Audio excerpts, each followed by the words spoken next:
Salam. Selamat kita berjumpa pada pagi hari ini di minggu terakhir bulan September. Bapak, Mama, saudara-saudara yang saya kasihi dalam Tuhan, tema yang akan kita renungkan bersama pada ibadah pagi hari ini yaitu sahabat bagi yang berputus asa. Sekali lagi, sahabat bagi yang berputus asa. Bapak, Mama, hari ini dalam ibadah ini kita akan merenungkan kisah Nabi Elia dalam kitab pertama Raja-Raja pasal 19 ayat 1 hingga ayat yang ke-18. Bapak, Mama, kisah ini menggambarkan kepada kita bagaimana Elia, seorang nabi besar yang penuh dengan kuasa dan keajaiban, mengalami kelelahan dan keputusasaan yang sangat mendalam ketika dia berhadapan dengan Isabel, permaisuri raja. Kenapa Bapak, Mama, dia takut? Karena Isabel mengancam untuk membunuh Elia. Sehingga walaupun dia sebagai seorang nabi besar, dia punya ketakutan juga. Padahal Bapak, Mama, dia baru menang dari melawan nabi-nabi Baal yang begitu banyak dia bisa kalahkan. Tetapi ketika dia berhadapan dengan istri dari raja, yaitu Isabel, dia punya ketakutan yang besar. Bapak, Mama, saudara-saudara yang dikasihi Tuhan Yesus, dalam keputusasaan yang begitu besar, Allah tidak membiarkan dia sendiri. Allah hadir sebagai sahabat yang memberi penghiburan dan juga kekuatan baginya. Bapak, Mama, saudara-saudara, karena itu dalam kebenaran firman Tuhan ini mari kita belajar beberapa pokok yang ada dalam pembacaan Alkitab yang baru kita baca. Yang pertama, kita belajar tentang keputusasaan Elia dari ayat 1 hingga ayat yang keempat, di mana Elia dalam ayat ini kita melihat dalam ayat ini Elia yang baru saja mengalami kemenangan besar melawan nabi-nabi Baal, tetapi langsung dikejar oleh Isabel yang mengancam akan membunuhnya, sehingga membuat Elia ketakutan dan melarikan diri, Bapak, Mama, ke padang gurun dan merasa sangat putus asa. Bahkan dia minta Tuhan untuk mengambil nyawanya. Bapak, Mama, ini momen di mana seorang nabi besar yang biasanya penuh kuasa dan semangat mengalami titik terendah dalam hidupnya. Karena itu Bapak, Mama, kadang dalam perjalanan kehidupan kita juga demikian. Ketika kita melihat bahwa seseorang yang dekat dengan Tuhan dan dia mengalami keputusasaan, kadang kita juga mengomel juga, atau kita memberi pendapat.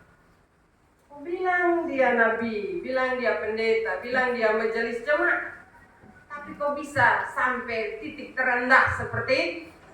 Dan hal ini dialami oleh Elia, Bapak, Mama.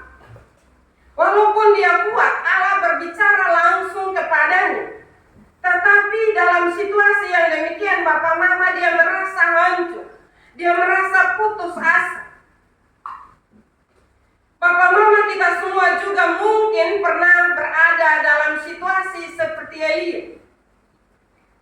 Meskipun kita memiliki iman dan pernah mengalami kuasa Tuhan dalam hidup kita, tapi ada saat-saat di mana kita merasa putus asa dan juga kewalahan. Kenapa? Karena kita harus berhadapan dengan masalah yang besar. Kita ada dalam tekanan hidup, atau kita ada dalam ancaman. Bapak, Mama, dalam situasi seperti ini, kita merasa kita ingin menyerah. Bahkan ada yang mau mati karena penderitaan fisik yang begitu besar. Ada yang bilang, lebih baik Tua di atas ambil kembali sudah. Kita merasa sendiri, kita merasa Tidak ada orang yang menolong kita. Karena dalam situasi yang demikian Bapak Mama, kadang orang menjauh dari kita.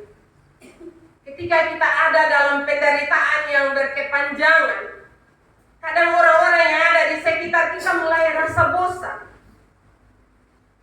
Dan kadang orang kasih makan cuma ngomel-ngomel. Makan sudah. Masih melawan dan seterusnya. Kadang kita tidak tahu bahwa perasaan orang yang menderita berkepanjangan, bahkan ada dalam tekanan yang besar itu, dia sementara mengalami suatu situasi yang betul-betul menyakitinya dan juga membuatnya merasa bahwa tidak berdaya.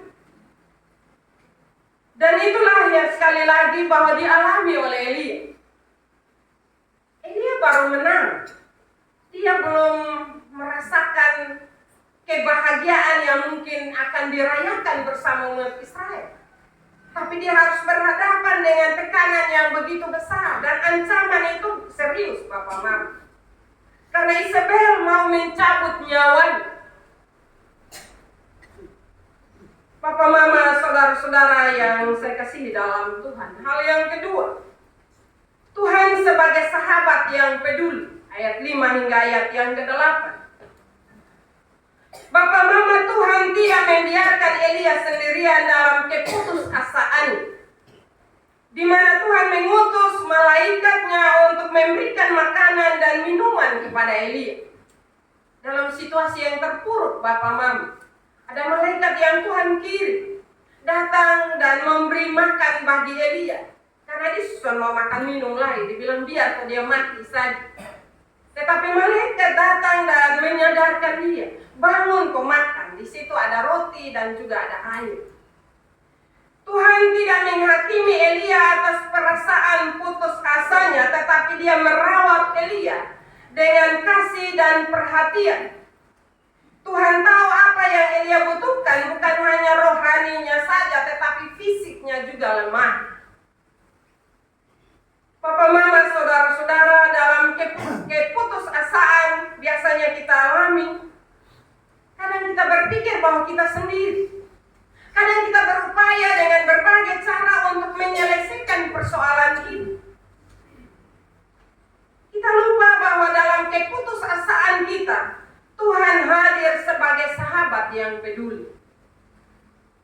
Ketika kita berserah, kita menyerahkan kehidupan kita, persoalan kita dengan sungguh-sungguh kepada Tuhan, maka Tuhan peduli dengan kehidupan kita. Kenapa Bapak Mama? Tuhan tahu kebutuhan kita, baik itu fisik maupun rohani. Mungkin kita merasa tertekan atau lelah, tetapi Tuhan datang untuk menyegarkan jiwa dan tubuh kita. Seperti Elia, kita juga perlu mempercayakan diri kita kepada Tuhan dan membiarkan Dia memulihkan kita dengan caranya. Kadang kita sebagai orang beriman, kita berputus asa dan kita mulai berhitung. Sebagaimana apa yang dikatakan juga oleh Elia ya Bapak Mama. Ketika dalam kelelahan, dalam keputusasaannya, suara Tuhan datang baginya. Dan apa yang dia lakukan Bapak Mama, dia juga mengatakan hal yang sama bagi Tuhan. Bahwa dia sudah berupaya untuk membela bangsa Israel. Dia menyatakan kebenaran. Tetapi apa yang dia dapat? Nyawanya jadi taruhan. Bapak Mama, saudara-saudara yang saya kasihi dalam Tuhan. Karena itu Bapak Mama, dalam berbagai situasi dalam kehidupan kita, jangan kita mengandalkan kemampuan kita, tetapi hadirkan Tuhan dalam kehidupan kita. Karena Tuhan sebagai sahabat yang tidak pernah mengingkari akan kehidupan kita. Dia akan selalu setia menolong kita, bahkan Dia siap merangkul kita dalam berbagai pergumulan hidup yang kita alami. Karena itu Bapak Mama, saudara-saudara yang saya kasihi dalam Tuhan, ketika mengalami persoalan dan masalah dalam kehidupan, sekali lagi percayakan persoalan kita kepada Tuhan. Tuhan pasti menolong dan memulihkan kita dengan caranya. Hal yang ketiga, Tuhan menemui Elia dan dalam keheningan. ayat 9 hingga ayat yang ke-13. Setelah perjalanan panjang Elia tiba di Gunung Horeb, tempat dia mengalami perjumpaan yang unik dengan Tuhan. Dalam ayat 11 hingga ayat yang ke-13, Tuhan tidak hadir dalam angin besar, dalam gempa bumi atau api. Tetapi Tuhan hadir dalam suara yang tenang dan juga lembut, yaitu angin sepoi-sepoi basah. Tuhan berbicara kepada Elia dalam keheningan, mengingatkan kita bahwa Tuhan sering hadir dalam momen-momen yang sunyi dan tidak terduga dalam kehidupan kita. Saat kita berputus asa, Bapak Mama, kita sering mencari tanda-tanda besar atau jawaban yang dramatis. Namun Tuhan seringkali berbicara kepada kita dalam kesunyian hati, melalui perenungan dan doa yang tenang. Ketika kita mengalami masalah yang sulit, yang membuat kita tertekan dalam berbagai persoalan, kita mau supaya apa yang kita minta hari ini, Tuhan jawab hari ini. Tapi belajar dari cerita pada pagi hari ini, Tuhan tidak datang dalam situasi yang besar, tetapi Tuhan datang dalam ketenangan, dengan angin yang sepoi-sepoi. Tuhan hadir di situ dan berbicara kepada Elia. Papa, Mama, saudara-saudara yang saya kasihi dalam Tuhan kita Yesus Kristus, dalam saat-saat keheningan itulah kita bisa merasakan kedekatan Tuhan sebagai sahabat yang memahami dan menguatkan. Dan itu mari kita praktikkan dalam kehidupan kita. Sebesar apapun masalah hidup yang kita alami, tenang. Dan sampaikan itu dengan hati yang hancur, dengan penuh pergumulan kepada Tuhan. Setelah kita curhat dengan Tuhan, Bapak Mama, dengan sendirinya kita akan merasa nyaman. Kita akan merasa damai walaupun masalah belum selesai. Tapi ketika kita mengimani itu dengan sebuah kesungguhan, sebuah ketaatan kepadanya, Bapak Mama, maka kita pasti memperoleh jalan keluar. Justru kita bimbang dan ragu itulah kita tidak memperoleh jalan keluar dan akhirnya kita menghakimi Tuhan. Tuhan di mana kok ketika beta susah berat, Tuhan sudah ada. Kadang ini juga kebalikan Bapak Mama. Dalam perjalanan kehidupan kita menjauh dari Tuhan. Kita tidak pernah berdoa, kita tidak pernah ada dalam persekutuan. Tetapi ketika kita punya masalah, kita mau ngomong hari ini, Tuhan juga jawab hari ini. Kalau soalnya kau bilang apa? Percuma sah. Kau bilang orang Kristen, bilang Tuhan Maha Penolong. Padahal dia sentol. Karena itu Bapak Mama, kebenaran firman Tuhan mengajarkan kepada kita untuk bersabar. Karena waktu untuk Tuhan menolong kita adalah waktu Tuhan, bukan waktu kita. Karena itu sekali lagi memang Tuhan tidak menghakimi Elia. Tetapi dalam perenungan yang Elia hadapi, sebenarnya sebuah refleksi bagi Elia. Karena itu apa yang dialami oleh Elia, Bapak Mama, kita juga akan alami dalam menjalani hidup ini. Sebagai orang beriman bukan berarti kita bebas. Sebagai orang-orang yang selalu berdoa, yang selalu ada dalam persekutuan, berarti kita bebas dari masalah. Tidak.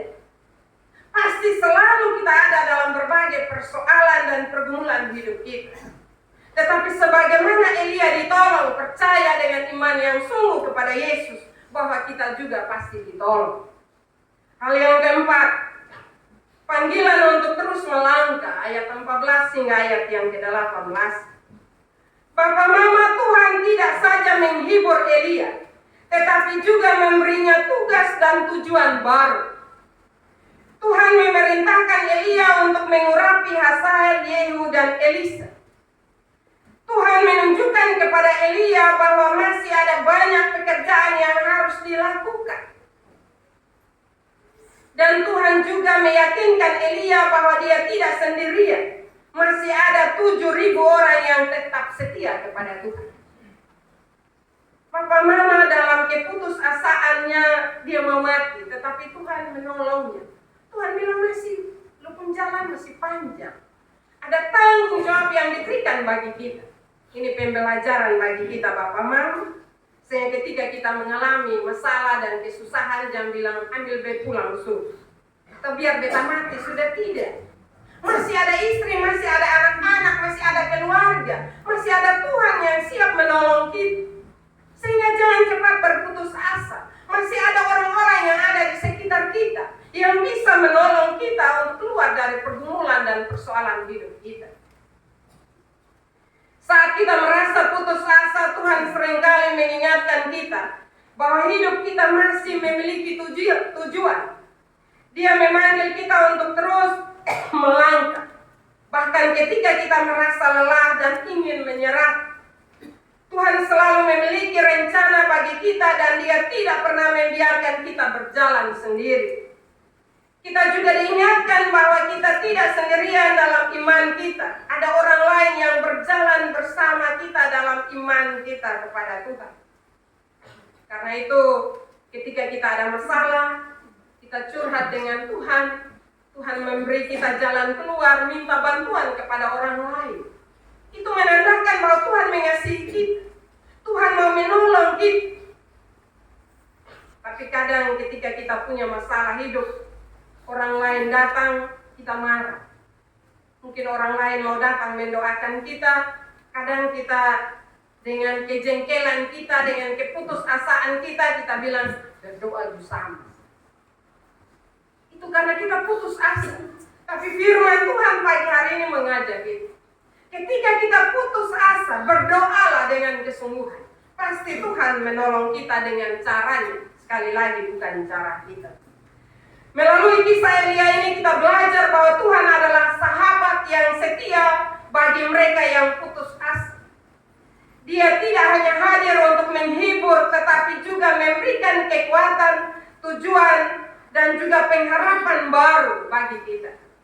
Marilah kita selalu mengandalkan Tuhan dalam setiap situasi hidup kita, terutama saat kita merasa lemah dan kehilangan harapan. Tuhan adalah sahabat sejati yang selalu ada untuk kita, mengangkat kita ketika kita jatuh, dan membimbing kita dengan kasih-Nya yang tak terbatas dalam kehidupan kita. Karena itu sekali lagi, dalam menjalani hidup ini pasti semua orang pernah mengalami putus asa. Tetapi ketika kita ditolong, kita akan memberitakan atau menyaksikan kebaikan Tuhan itu bagi orang-orang yang ada di sekitar kita. Karena itu mari kita kembali dengan merenungkan firman Tuhan ini. Selagi masih ada kesempatan, Tuhan masih pakai kita untuk saling menguatkan satu dengan yang lainnya. Firman Tuhan memberkati kita pada pagi hari ini. Amin.